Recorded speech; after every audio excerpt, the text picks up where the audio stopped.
Welcome था Pakistani father इंसान राखी। मैं उम्मीद करता हूँ आप सब खैरियत से होंगे, जहाँ होंगे खुश होंगे। मेरा नाम आजाद है यार। अगर चैनल को सब्सक्राइब नहीं किया तो जल्दी से कर लो। हमारी अब सारी मेन वीडियोस इस चैनल पे आएंगी। जो सच होगा वो आपके सामने ला के रखेंगे पाकिस्तान और इंडिया का, क्योंकि भाई इस टाइम भारत ने फिर से बोल दिया है पाकिस्तानियों तैयार हो, किसी भी टाइम तुम पे हमला हम करने वाले हैं ना यार। आज जो रौनक का वीडियो आ गया है वॉच करते हैं। आज रौनक ने क्या बोला है, क्योंकि भाई मुझे भी सुनने में आज शाम से आ रहा है कि भारत ने बोल दिया है पाकिस्तान के तुम तैयार रहो, किसी भी टाइम तुम पे हम दोबारा हमला कर सकते। क्या बनेगा? भारत ने हमला करने से पहले चेतावनी दे दी है। कौन ऑन करते स्टार्ट। भाई पाकिस्तान की कितनी जोर की फटी है उसका अंदाजा आप इसी बात से लगाओ कि वो लोग अपनी फौज का जनरल हेडक्वार्टर रावलपिंडी से उठाकर इस्लामाबाद ले जा रहे हैं। मतलब सनी देओल पाजी ने तो सिर्फ एक हैंडपंप उखाड़ा था, हमारी फोर्सेस ने उनका पूरा का पूरा आर्मी हेडक्वार्टर ही उखाड़ डाला। आपने सबसे पहले घबराना नहीं। भारत के रक्षा मंत्री ने आज ये क्लियरली बोल दिया दोस्तों कि ऑपरेशन सिंदूर जारी है। अब तक जो हमने देखा वो सिर्फ ट्रेलर था, सही टाइम पर पूरी पिक्चर दिखाई जाएगी। तो दोस्तों पाकिस्तान के कॉन्फ्लिक्ट से जुड़ी खबरें अब धीरे धीरे क्लियर हो रही हैं। वेस्टर्न मीडिया भी पाकिस्तान की नापाक हरकत की पोल पट्टी लगातार खोल रहे हैं। मतलब भारत से दुनिया भर की मार खाने के बाद कोई और मुल्क होता तो मुंह बंद किए हुए चुपचाप बैठा रहता, लेकिन इन बेगैरतों ने यानी पाकिस्तानियों ने इसे अपनी विक्ट्री बता दी है। और अब इस विक्ट्री की पोल दुनिया भर में खुल रही है। वो अखबार भी इनकी पोल खोल रहे हैं जो कभी इनके साइड का प्रोपेगेंडा फैलाया करते थे। न्यूयॉर्क टाइम्स की बात कर रहा हूं मैं। उनकी एक रिपोर्ट कहती है कि इस पूरे युद्ध में भारत का पाकिस्तान पर एक क्लियर एज है। उसने ये बताया कि इंडिया और पाकिस्तान ने पिछले 50 साल की सबसे महंगी लड़ाई लड़ी है। हालांकि ये रिपोर्ट ये भी बताती है कि पाकिस्तान को उतना नुकसान नहीं हुआ जितना इंडिया क्लेम कर रहा है। वेल, हमने कितना डैमेज किया है, कहां किया है, ये पाकिस्तानियों को भी अच्छे से पता है और इन लोगों को भी। हमारे पास उसकी सैटेलाइट तस्वीरें हैं, वीडियोस हैं। यही वजह है कि वो हमसे एक बार फिर से यानी पाकिस्तानी एक बार फिर से भारत से बातचीत की गुहार लगा रहे हैं, ऐसी खबर आ रही है। वॉशिंगटन पोस्ट की बात करें तो उनका भी यही कहना है कि भारत ने कम से कम पाकिस्तान के 6 एयरबेसेस तबाह तो किए। इसने पाकिस्तान के एयरफोर्स के इंपॉर्टेंट इंफ्रास्ट्रक्चर को भी डैमेज किया है। फॉर्मर पेंटागन ऑफिशियल और अमेरिकन एंटरप्राइज इंस्टीट्यूट के सीनियर माइकल रूबिन ने यह कंफर्म किया है कि पाकिस्तान भारत की तरफ शांति के लिए भागा था। उन्होंने ये बोला कि Pakistan went running to try to achieve a cease fire like a scared dog with its tail between its legs. Pakistan went running to try to achieve a ceasefire like a scared dog with its tail between its legs. उनके statement से dog lovers गुस्से में हैं। उनका ये कहना है कि डॉग जैसी लॉयल प्राणी को या प्रजाति को आप पाकिस्तान से कंपेयर करके कुत्ता समाज की बेइज्जती कर रहे हैं। तेरे नाम का कुत्ता पालो साले। लेकिन इतने सबके बाद भी पाकिस्तानी मानेंगे थोड़ी ना। वैसे हमारे यहाँ भी कुछ लोग ये बात अब जाकर मान रहे हैं, क्योंकि हमारे यहाँ कुछ लोगों की पुरानी आदत है कि जब तक कोई गोरा किसी इवेंट को कंफर्म न कर दे, हमें ही अपनी सेना और सरकार पर भरोसा नहीं रहता। अब इतनी कंफर्मेशन जैसे काफी नहीं थी कि पाकिस्तान ने यह क्लेम कर दिया कि उसने एक रफाल मार गिराया। आज खबर आई कि एक फ्रेंच एक्सपर्ट ने इस बात की पुष्टि की है कि एक भी रफाल को नुकसान नहीं पहुंचा है। पाकिस्तान ने तो यह क्लेम कर दिया था कि उसने 5 फाइटर जेट्स गिराए हैं भारत के, जिसमें 3 रफाल और 2 मिग हैं। Can you show us evidence and do you have details on the attack? I can't hear you properly. Could you increase the volume, please? Yes, of course. Just let me know if you can hear me now, Minister. A bit louder, a bit louder. I'm sorry, a bit louder. लेकिन एक Rafale तो उन्होंने गिराया है, इस बात की पुष्टि मैं भी करता हूँ। एक वीडियो आई है जहां सिंध का गवर्नर इंडियन रफाल के कार्डबोर्ड को लेकर उसमें आग लगा रहा है और पैर से तोड़ रहा है। बासी उड़द के पापड़ जैसी शक्ल वाले इंसान सूट बूट पहनकर तैयार तो हो गया, लेकिन इनकी सोच देखकर पूरी दुनिया इनको यही कहती है। क्या कहती है?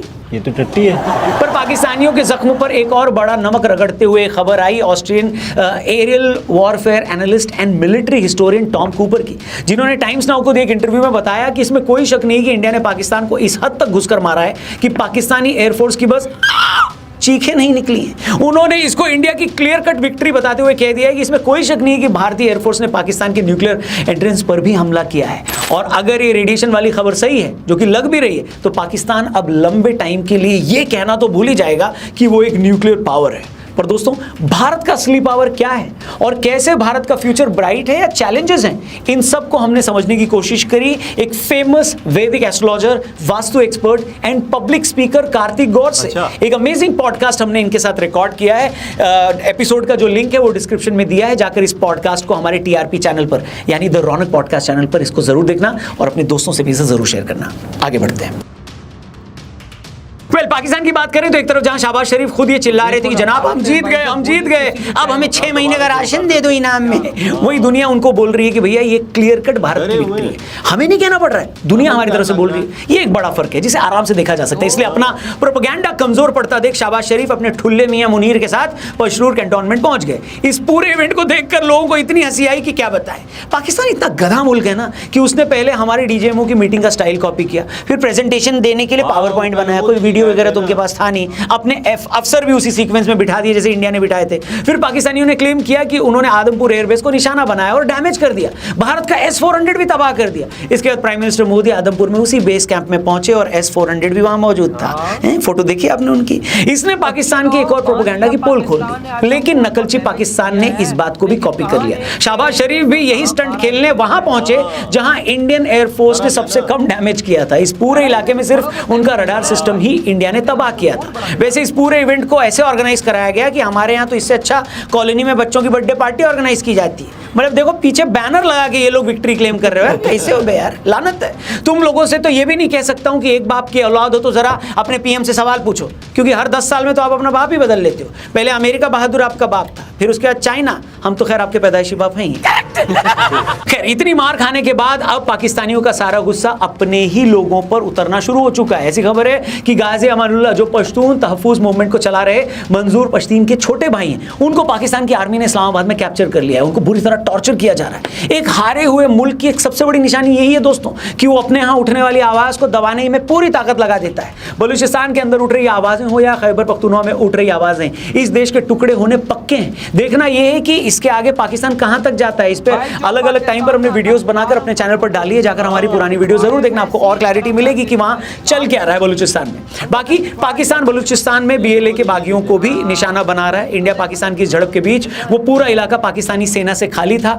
अब जब उनको सांस लेने की फुर्सत मिली है तो वो अपनी पूरी फोर्स को इस रेवोल्यूशन को दबाने में लगा रहे हैं। BLA के लीडर्स ने इंडिया से ये अपील की है कि अगर इंडिया हमारी मदद करता है तो बलूचिस्तान को आजाद करा देंगे। एक अनट्रेंड आर्मी, एक highly trend, so called highly trend और रिसोर्सफुल आर्मी को हराने की कगार पर खड़ी है। मतलब उस देश की आर्मी के लिए कितना बड़ा थप्पड़ है सोचिए। जैसा कि मैंने बताया बलूचिस्तान पर एक डिटेल वीडियो हमने बनाई है, डिस्क्रिप्शन में उसका भी लिंक दिया है, जरूर देखिएगा। आगे बढ़ते हैं।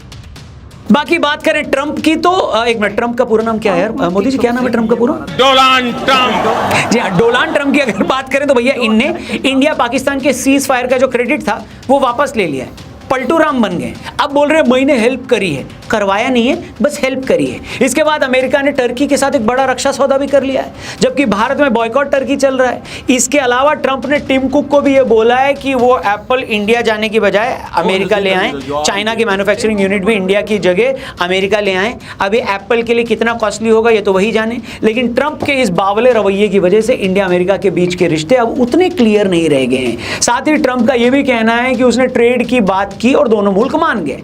तो ओवरऑल भारत पाकिस्तान तनाव के चलते अमेरिका को यह समझ में आ गया है कि भारत अब जो भी करेगा भारत अपने टर्म्स पे करेगा। आतंकियों को ठोकेगा तो अपने टर्म्स पे ठोकेगा, जिहादी फौज के एयरबेस को और रडार सिस्टम को उड़ाएगा तो अपनी मर्जी से उड़ाएगा, अपने टाइम पे और अपनी प्लानिंग से उड़ाएगा। ना भारत उसमें अमेरिका से पूछेगा, ना हेल्प लेगा और ना जवाब देगा।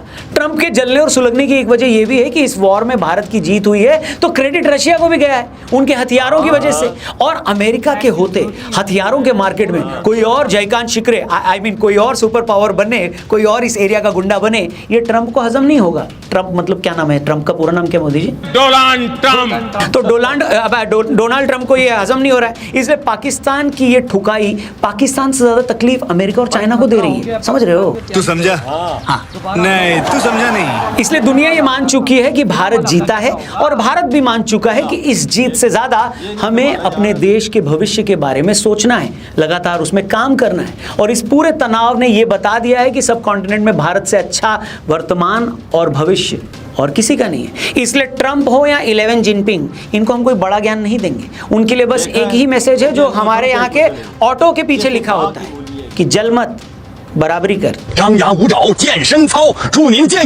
इधर हुई है वीडियो खत्म भाई। देखो आज राजनाथ सिंह जो भारत के डिफेंस मिनिस्टर हैं, जो अपनी अपनी पोस्ट के डिफेंस मिनिस्टर, हमारे यहाँ खाता नहीं कि पीएम धमकी दे रहा है या कुछ भी कर रहा है। उधर भाई एक पोस्ट का जो मिनिस्टर है उसको मोदी जी ने बोला कि आदेश अपनी सेना को दे दो, दोबारा किसी भी टाइम पाकिस्तान पे हमले के लिए तैयार रहें। तो आज राजनाथ सिंह ने ट्वीट कर दिया, पाकिस्तानियों तैयार रहो, किसी भी टाइम हम दोबारा हमला तुम पे कर जो सकते पहले हैं। हमने किया वो सिर्फ ट्रेलर था। अब तुम्हें हम फिल्म दिखाएंगे। फिल्म दिखाएंगे, वो फिल्म जो जिंदगी भर याद रखो। भाई देखो हमें नहीं पता, हमारे सेना का हेडक्वार्टर पिंडी से इस्लामाबाद शिफ्ट किया जा रहा है, थोड़ा सही रास्ता है, कोई मेरे ख्याल से 5-6 किलोमीटर, तो हमें नहीं पता कि वजह क्या है, शायद कोई राजधानी के अंदर शायद शिफ्ट कर रहे हो, वो एक अलग बात है।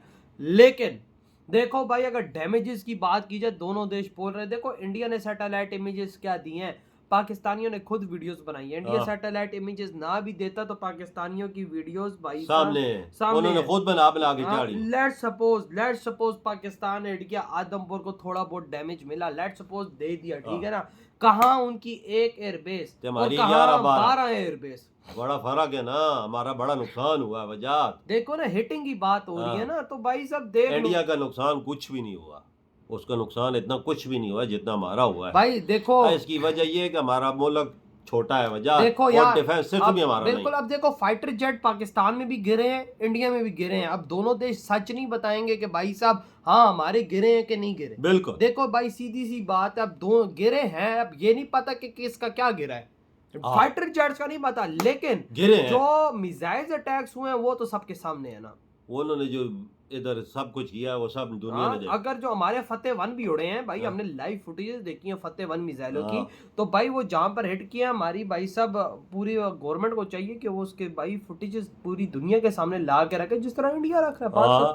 वो तो सामने ला रहा है। सैटेलाइटें तो ऊपर से चाइना की देख रही थी ना सब, हर चीज थी, उनकी भी पास सैटेलाइट है, हमारे पास ये चीज नहीं, तो चाइना फिर के ये पास तो है। साबित होती है कि भाई साहब इंडिया के S-400 ने रोक दिया। हाँ बिल्कुल, वो तो 600 से 400 किलोमीटर से दूर जो से भाई शेलिंग हुई है उसके अंदर जो नुकसान हुआ है दोनों तरफ का, वो एक अलग है। शेलिंग तो होती है ना बॉर्डरों पे, वो तो फिर अलग है ना। हाँ। तो भाई आपकी क्या थॉट है, जिस तरह भारत ने अनाउंस कर दिया दोबारा हमले का, इतनी वीडियो हम करते तो तो बाय।